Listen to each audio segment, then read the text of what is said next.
अस्सलाम वालेकुम। अमा स्टडी बॉय, व्हाट्सअप एवरीवन, क्या हाल है? ठीक है। अच्छा, I am bringing a new series. इसकी रीजन ये है कि जब भी आप थर्ड ईयर के ऑनवर्ड किसी भी पेशेंट से मिलेंगे उसको कहेंगे अस्सलाम वालेकुम।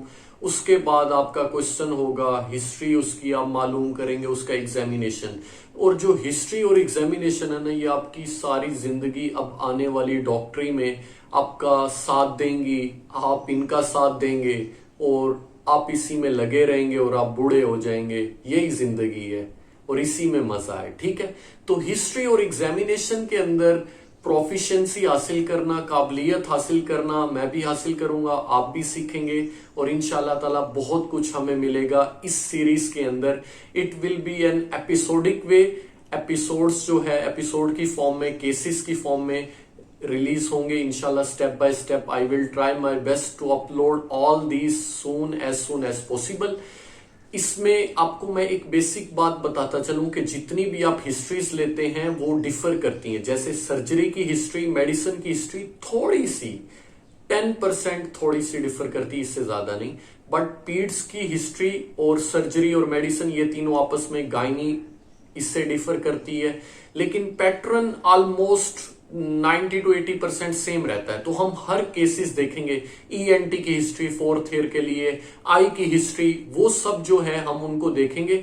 और हर जो हमारे टॉपिक्स हैं, गायनी से, पीड से, सर्जरी से, मेडिसिन से, ईएनटी से, आई से, इसके अलावा और भी जो डिपार्टमेंट्स हैं उनकी भी हिस्ट्रीज को प्रेजेंट करेंगे और एग्जामिनेशन भी करेंगे और इंशाल्लाह ताला आपको बहुत सीखने को मिलेगा। Let's start our first episode, let's go. अच्छा, मैं आपको एक बात बताता हूं। जावेद इकबाल साहब के पास एक फीमेल आई थी और वो फीमेल की प्रेजेंटिंग कंप्लेंट ये थी कि उसको जो है ऑन एंड ऑफ डायरिया भी था, यानी कि पखाना जो है वो पतला आता था, उसके साथ कॉन्स्टिपेशन भी थी। इसके अलावा उनके सर में दर्द रहता था। पहले उनका डायग्नोज हुआ इरिटेबल बाउल सिंड्रोम, उसके बाद वो साइकेट्रिस्ट के पास गई और वो डायग्नोज हुआ अपना वो एंटीसाइकोटिक डिप्रेशन का उसको मरीज बना दिया। फिर वो जब जावेद इकबाल साहब कायदे आजम मेडिकल कॉलेज में होते थे उनके पास वो आई थी और उन्होंने उसका डायग्नोसिस किया। वही हमारा आज का केस है। लेकिन ये हिस्ट्री जो है जब मैं सर्जरी वार्ड में था उस वक्त की है। एक स्टूडेंट थी, डॉक्टर थी, वो आई थी। उनकी जो उन्होंने ये बताया था कि मुझे जो है बाज़-औक़ात सर में दर्द होता है और इसके साथ जब मैंने अपना ब्लड प्रेशर चेक किया वो भी बढ़ा हुआ है। बाज़-औक़ात जब मैं चेक करती हूँ सर में दर्द होता है, उस वक्त ब्लड प्रेशर चेक करती हूँ तो वो भी बढ़ा होता है। इसके साथ जो है मेरे सर में दर्द रहता है। ये दो चीजें उन्होंने बताई थी और उनकी उम्र उस वक्त थी 24 साल। ठीक है, तो ये आज का हमारा केस होगा। हम इसको कैसे लेके चलते हैं और हिस्ट्री को कैसे लिखना है वो सबसे ज्यादा इंपॉर्टेंट है। अगर आप अच्छी हिस्ट्री लेते हैं और अच्छी हिस्ट्री प्रेजेंट नहीं करते तो आप टोटली कोलैप्स हैं। एग्जामिनर तो कभी भी आपने हिस्ट्री अगर अच्छी आपने सुनाई नहीं, उसको अच्छे वे में लिखा नहीं तो आप फेल है। ठीक है, आपने अच्छी लेनी भी है और उसको अच्छे में लिखना भी है। ठीक है, तो इसमें जो मेजर पोर्शन है वो आपको बताता हूं। सबसे पहले इंट्रोडक्शन आता है, उसके बाद हमारे पास प्रेजेंटिंग कंप्लेंट आती है। बहुत वर्दी होती है, हमने ज्यादा नहीं बनानी होती, 3 मैक्सिमम बनानी होती है। ये नहीं 6-7 नहीं होती है, 3 होती है जो कि आप उस वक्त डिसाइड करते हैं हाँ यार इसको ये मसला है। माँ जी आपको क्या मसला है। उसके बाद हिस्ट्री ऑफ प्रेजेंटिंग इलनेस है, जो प्रेजेंटिंग कंप्लेंट है उसकी आप हिस्ट्री डिटेल वे में लेते हैं। उसके बाद फिर अगर फीमेल है तो menstrual history, family history, allergic history, past medical और पास्ट सर्जिकल हिस्ट्री। अगर गायनी पीड्स है तो उसमें अलग चीजें शुरू हो जाती है। तो हम यानी कि ये पैटर्न होता है हिस्ट्री टेकिंग का। तो हम इंशाल्लाह ताला इसको डिटेल में देखते जाएंगे जब हमारे पास न्यू से न्यू केसेस आते रहेंगे। ठीक है, तो अब जो है हम अपने इस केस को स्टार्ट करते हैं और मैं आपको बताता हूं सबसे पहले कैसे होता है। ये मैं पहली बात आपको बताता चलूं कि हिस्ट्री में जब हम प्रेजेंट करते हैं हेडिंग्स लिखते हैं बट हमें बोलनी जरूरी नहीं होती। जो सुनने वाले उनको पता होता है कि ये क्या बोलने जा रहा है। वो हेडिंग सिर्फ हमने अपनी डिवीजन्स के लिए लिखी होती है, ठीक है। जैसे अभी हम केस देखेंगे जो कि एक सर्जरी का केस है, ठीक है।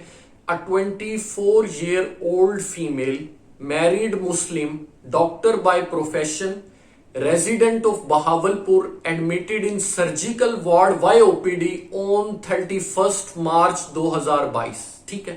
अब ये था इंट्रोडक्शन। अब ये इसको आपने इसी वे में प्रेजेंट करना है, लेकिन अब ये तो था प्रेजेंटिंग वे, लेकिन आप हिस्ट्री ले रहे कैसे हैं? माँ जी को उर्दू समझ आती है तो उर्दू बोले, बहन जी को, अंकल को, जो भी है, ठीक है। पंजाबी समझ आती है, तोड़ा की ना है, किथों आए हो, किन्नी उम्र है, शादीशुदा हो, पहले ओपीडी आई सी, हुण इत्थे आए हो, ये सारी बातें। सराइकी में भी आप बोल सकते हैं, वो भी, लेकिन वो क्या हिस्ट्री लेने का तरीका है, वो पेशेंट से चीजें उगलवानी है। लेकिन जब आपने प्रेजेंट करना है तो उसको प्रॉपर सेंटेंस की फॉर्म में लिखना है। अ 24-year-old female married Muslim doctor by profession resident of, तो इस तरह पूरा ये था इंट्रोडक्शन, ठीक है। अब देखिए इसमें हेडिंग नहीं है, हेडिंग बनाते हैं वो भी ठीक है, वो अपने लिए होता है, अपने इस माइंड के लिए कि यार मैं स्टेप बाय स्टेप चल रहा हूं। अगर आप इतनी बार बार लेते हैं और आपको पता हो जाता है कि भाई सीन ओके है, तो फिर आप चलते रहे। अच्छा, अब हम चलते हैं with complaints of, with presenting complaints of, with complaints of, ठीक है। Intermittent headache for 3 years, palpitation and sweating for 3 year, intermittent hypertension 2 year, for 2 years। ये फॉर है, ये जो स्पेस है ना खाली, इसकी जगह फॉर है, ठीक है। तो ये था हमारे पास कंप्लेंट्स, 3 कंप्लेंट्स है इसकी प्रेजेंटिंग कंप्लेंट। अब हमने इसी की डिटेल हिस्ट्री लेनी है, उसको देखते हैं। My patient was all right. ये स्टार्ट करने से मैं आपको थोड़ा सा बता दूं, इसमें 3 चीजें आपने जहन में रखनी है। एक ये है कि जब भी आप किसी भी चीज की लेते हैं तो इसमें वो होता है डोपसा, डोप, डी से बनता है ड्यूरेशन, ओ से बनता है ऑनसेट, एस से बनता है सेवेरिटी क्या है, पी से बनता है प्रोग्रेशन क्या है, ए से बनता है एग्रीवेटिंग और रिलीविंग फैक्टर। ये आप हर चीज, कोई के मुझे डायरी है, आपने डॉक्सा पूछना है, भाई कदू दा डायरी है तेनू, ठीक है, किवें शुरू होया सी ते किवें बढ़ रहा है, कम हो रहा है, यानी कि एग्रावेटिंग और रिलीविंग फैक्टर, कोई खाना खान तो बाद, ये सारे मसले मसाइल। डॉप्स आपका हर जगह लगेगा। जब भी आप हिस्ट्री ऑफ प्रेजेंटिंग इलनेस लेंगे तो इसको याद कर लीजिएगा। ये आप कोई भी चीज, आप पेट इस दर्द है, कदूदा है, किवें शुरू होया सी, यकदम शुरू होया सी, तो ये हर जगह आपने पूछना है, ठीक है। और इसमें पैराग्राफ्स होते हैं हिस्ट्री ऑफ प्रेजेंटिंग इलनेस में। पहले आपने जो आपकी 3 कंप्लेंट थी उनकी डिटेल हिस्ट्री में जाना है, ठीक है, ताकि आपको पता हो। उसके बाद आपने डिजीजेस को एक्सक्लूड करना है। अभी जो हमारा केस है, मैं आपको अभी डायग्नोसिस नहीं बताऊंगा ताकि इंटरेस्ट आपका डेवलप हो, लेकिन इसको हमने दूसरी बीमारियों से अलहदा करना है, ठीक है, ताकि ये ना हो हमने हिस्ट्री और एग्जामिनेशन की बेस पे एक डायग्नोसिस बनाना है, फिर उस डायग्नोसिस को लैब इन्वेस्टिगेशन और टेस्ट वगैरह के जरिए हमने प्रॉपर करना है कि हाँ भाई हमारा डायग्नोसिस ठीक था, ठीक है। तो ये चीज हमने करनी है। अब मैं पढ़ता हूं इसको जो हमने ली थी। My patient was all right 3 years ago when she started feeling headache which was sudden in onset। ये onset कैसा था? सडन था। gradually increasing in frequency and severity, once or twice a month, lasting for few minutes to 1 hour। There was no aggravating and relieving factor। तो ये डॉप्सा था अभी तक जो मैंने पूछा है। आगे देखें, it was associated with palpitations, sweating। There was no history of unconsciousness। ये क्या एक्सक्लूजन कर रहे हैं दूसरी डिजीज को? बेहोशी तो नहीं होती थी, आपको फ्लशिंग और ब्लरिंग ऑफ विजन तो नहीं होता था, यानी कि हम बाकी डिजीजेस जो अभी आपको आगे जब आप इसके वो पढ़ेंगे डिफरेंशियल डायग्नोसिस, तो आपको पता लगेगा हाँ ये चीजें तो हम एक्सक्लूड करके आए थे, ठीक है। Patient had palpitation for 3 years, ठीक है, not associated with swelling in front of neck. Thyroid से हमने एक्सक्लूड कर दी है कि नहीं भाई स्वेलिंग कोई नहीं हमें मिली, ना ही ट्रेमर है, ठीक है, हीट इंटॉलरेंस भी नहीं है, और चेस्ट पेन भी नहीं है, शॉर्टनेस ऑफ ब्रेथ भी नहीं है।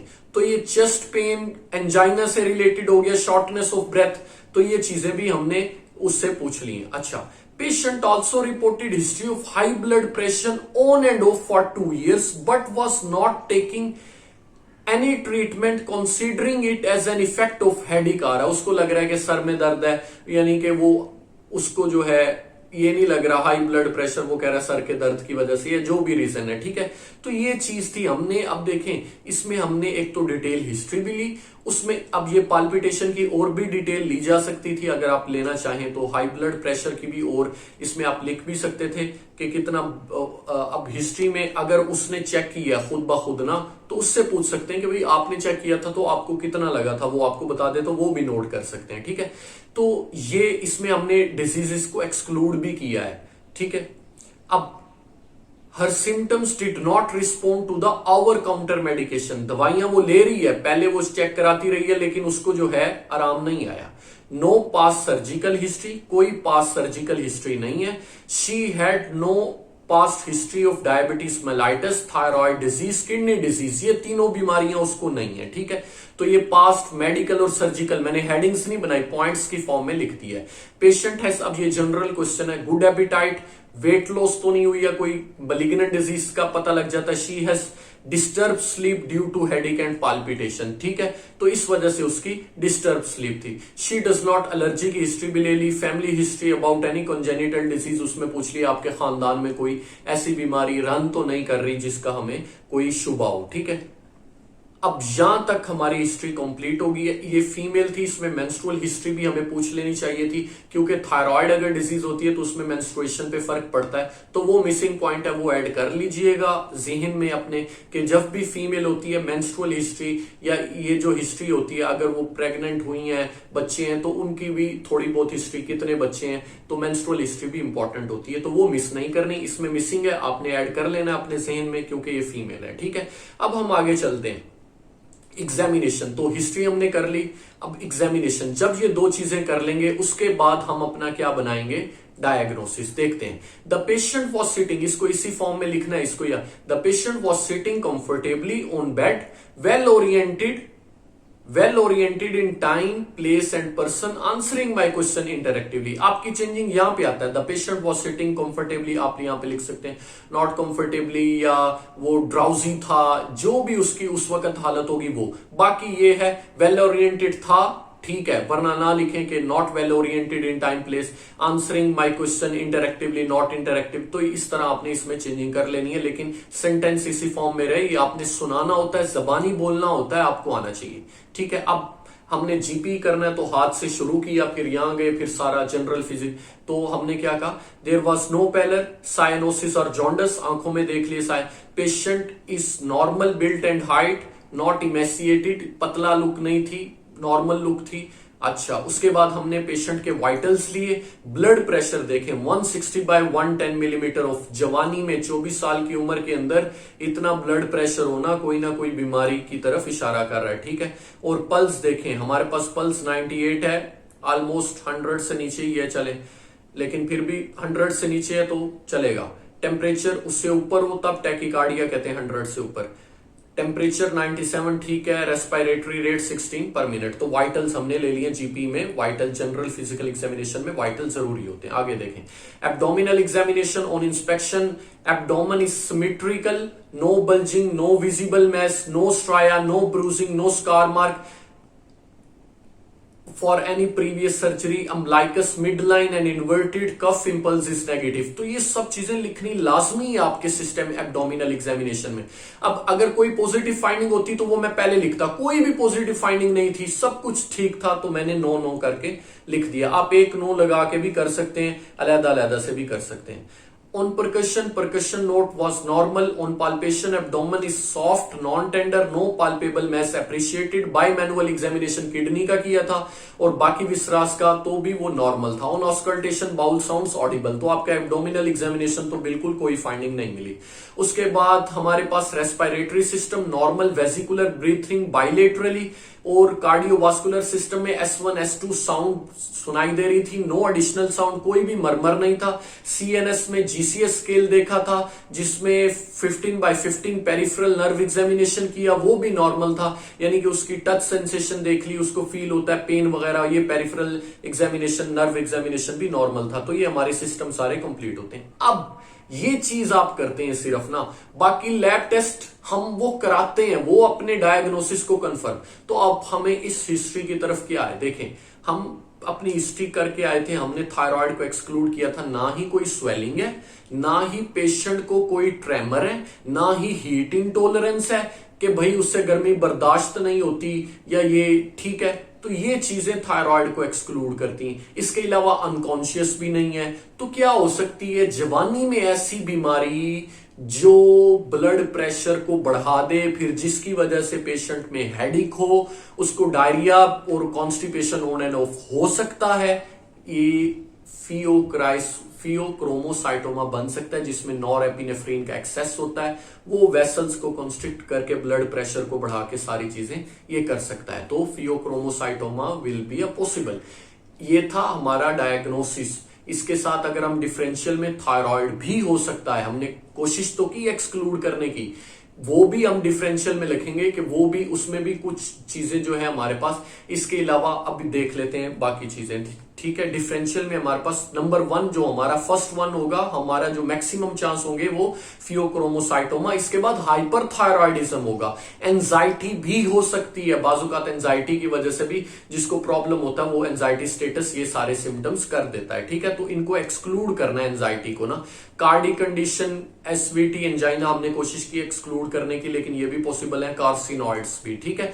तो ये हमारे डिफरेंशियल डायग्नोसिस 3 बना ले डिफरेंशियल। तो नंबर 1 पे वही होता है जिसका आप सोच रहे होते हैं, वो फियोक्रोमोसाइटोमा है। जो जवेद इकबाल साहब वाला केस था वो भी यही था, फियोक्रोमोसाइटोमा, ठीक है। उसके बाद लैब इन्वेस्टिगेशन, ये हमारा पार्ट वहां तक खत्म हो जाता है। मैं तेजी से आपको लैब इन्वेस्टिगेशन में आप क्या क्या करवाते हैं, सीबीसी करवाते हैं, कंप्लीट ब्लड काउंट कहते हैं इसको। उसके बाद आप कराते हैं हमारे पास सीरम प्रोफाइल, ये कराते हैं आप। उसके बाद थायराइड फंक्शन टेस्ट हमने इसमें करवाए थे। इसके बाद आईएनआर करवाना है, ईसीजी करवानी है, सीरम एल्डोस्टेरोन इस पेशेंट में करवाया। बाकी तो थी ईसीजी हम करवाते रहते हैं, सीबीसी, सीरम प्रोफाइल हर पेशेंट का ना। आप इमरजेंसी जाएंगे क्योंकि वो जरूरी होता है, उसमें आईएनआर देखते हैं। इसमें कोई क्लॉटिंग वगैरह का तो मसला नहीं है, बाद में ऑपरेट करना पड़ जाए तो मसला ना हो। सीरम एल्डोस्टेरोन कराया, प्लाज्मा डायरेक्ट रेनिन लेवल कराया, ये बढ़ा हुआ था। एल्डोस्टेरोन रेनिन की रेशो करवाई जो कि इससे रिलेटेड है, आप डिटेल में पढ़ेंगे इसको। 24 आवर यूरिनरी नॉरमेटानेफ्रिन, ये है डायग्नोसिस का पॉइंट। 3 टाइम्स बढ़ा हुआ है ऑलमोस्ट। 6 3 18 1800, तो ये ऑलमोस्ट 3 टाइम्स से भी ज्यादा बढ़ा हुआ है।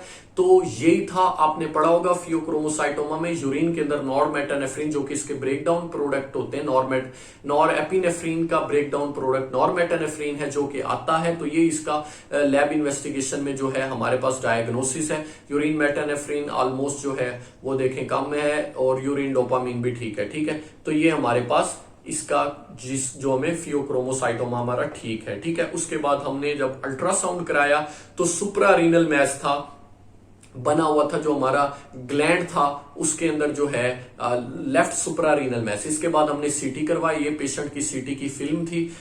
अगर ये स्टार्ट नहीं हो रही तो इसके अंदर सीटी में पूरी बॉडी का सीटी करवाया था, ताकि जो है इसके एसोसिएटेड बाजुकात न्यूरोफाइब्रोमाटोसिस टाइप 1 आप पैथोलॉजी के अंदर पढ़ेंगे। एक और डिजीज है, एक NF1 है, एक और ट्यूमर होता है उसके अंदर ना 2-3 जगह ट्यूमर होता है, सिर्फ इधर ही नहीं होता बल्कि बॉडी में 2-3 जगह ट्यूमर होता है। तो वो जो है इस वजह से हमें पूरी बॉडी का सीटी करवाना पड़ा है कि इसके साथ तो किसी और जगह मैस नहीं पड़ा, ठीक है। तो ये चीज है, आप पढ़ेंगे पैथोलॉजी में, स्केची में भी दिया हुआ, मेरे जेहन से अब निकल गया, ओके हो गया।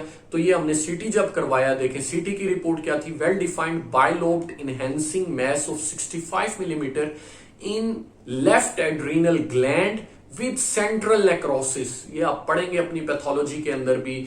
तो ये हमारे पास था सब कुछ फियोक्रोमोसाइटोमा।